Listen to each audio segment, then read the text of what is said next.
Workers who have survived these episodes describe a funny feeling where they can take a deep breath and yet they still feel like they're suffocating.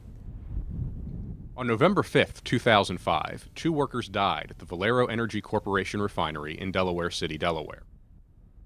They had entered a reactor vessel, a confined space that was filled with nitrogen, an odorless, invisible gas.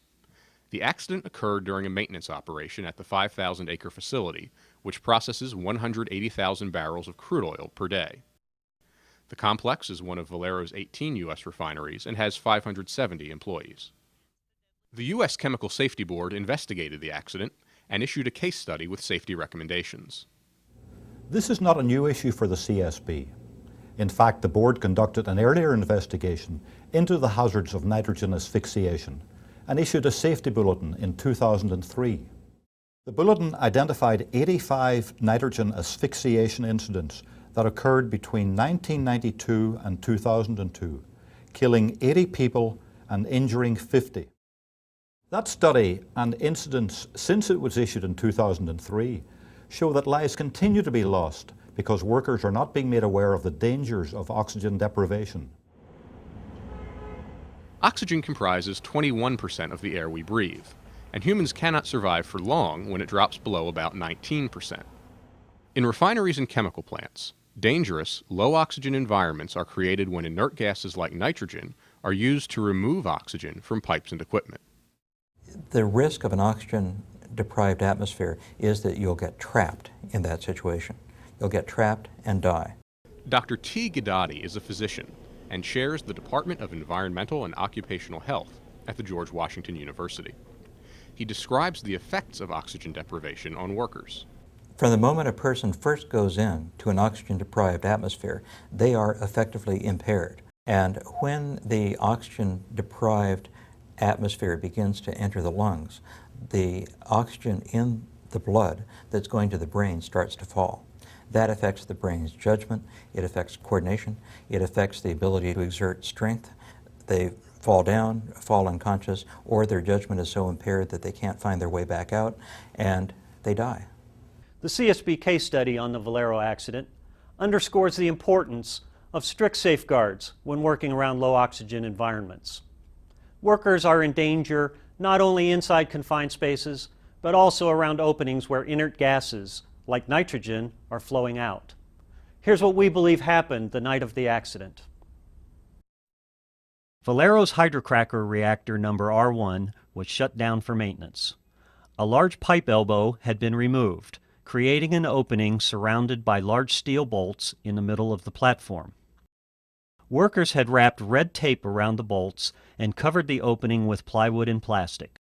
Nitrogen flowed into the reactor and exited from the covered opening. Nitrogen is invisible, but it is colored light green here for illustration. Workers had attached a sign reading, "Danger, confined space, do not enter without permit." However, there were no specific warnings posted about the nitrogen hazard. A crew of Matrix contract workers had received a Valero-issued permit to reinstall the pipe elbow. The Safe Work permit did not warn the crew that the reactor was filled with nitrogen. In fact, the permit stated, quote, "Nitrogen purge NA, not applicable." 2 contract workers removed the plywood cover and cleaned the ledge around the opening. At about that time, a 3rd worker noticed a roll of duct tape lying 5 feet down inside the reactor. This presented the crew with a problem. The tape would cause the reactor to fail Valero's cleanliness inspection, and they would not be allowed to reinstall the elbow until it was removed. However, entering the reactor to remove the tape would require obtaining a specially trained and equipped crew and a confined space entry permit from Valero.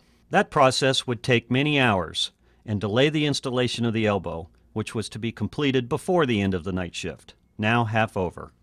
In addition, the crane needed for lifting the 5-ton elbow into place had just become available for a short period. To avoid the long delay, one worker stood near the opening with a long, flexible wire and made several attempts to hook the tape. But he was unsuccessful. What seemed like an easy task just wasn't working. Most likely, the worker then got closer by sitting on the ledge of the opening with his legs dangling inside, but he still could not remove the tape. Based on the evidence, the CSB developed two possible scenarios for what happened next. In the first scenario, the worker lowered himself into the reactor to quickly grab the tape, relying on his foreman nearby to insert a ladder so he could climb back out.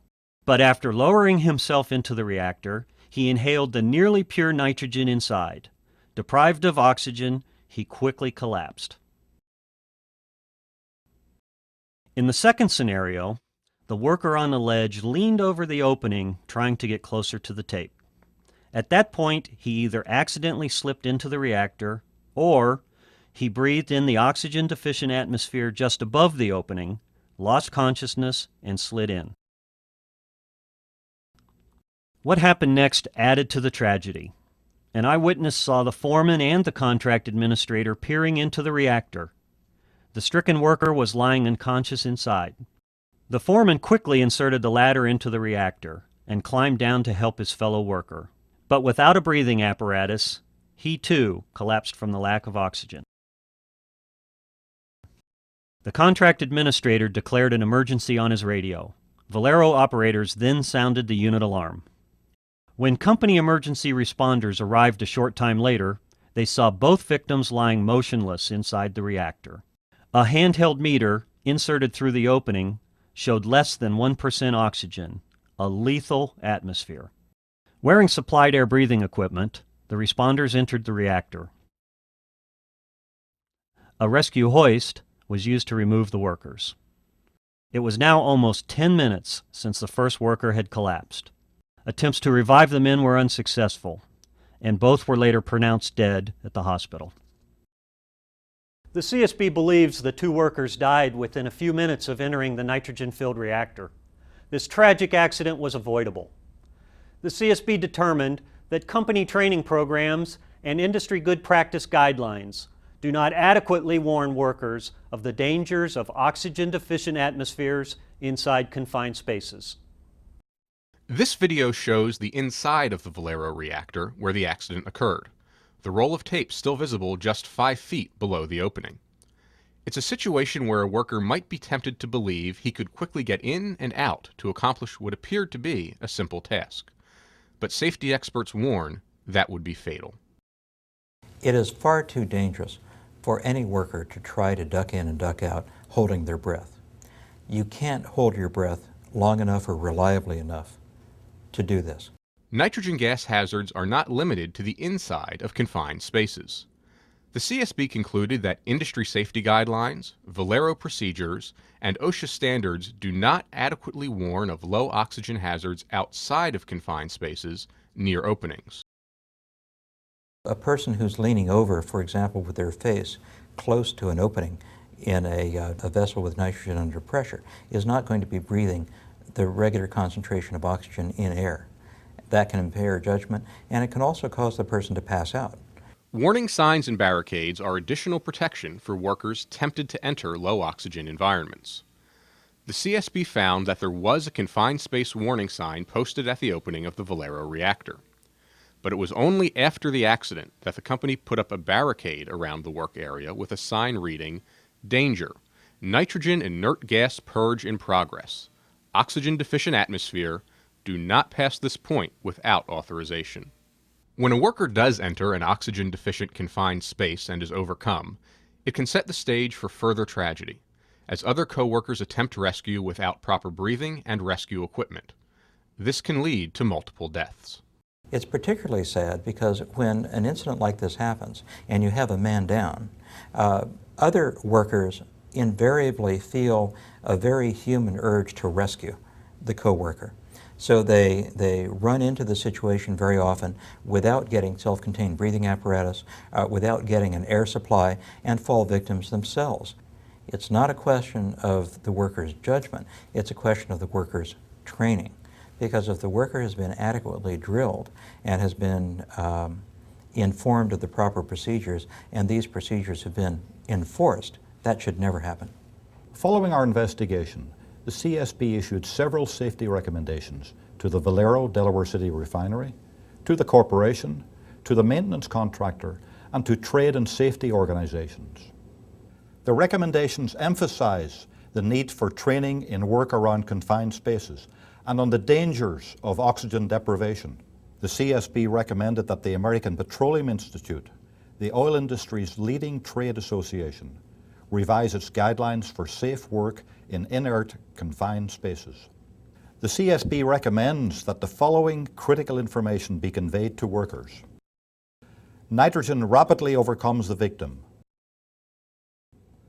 There is no warning before being overcome. Oxygen deficiencies may exist just outside a confined space opening.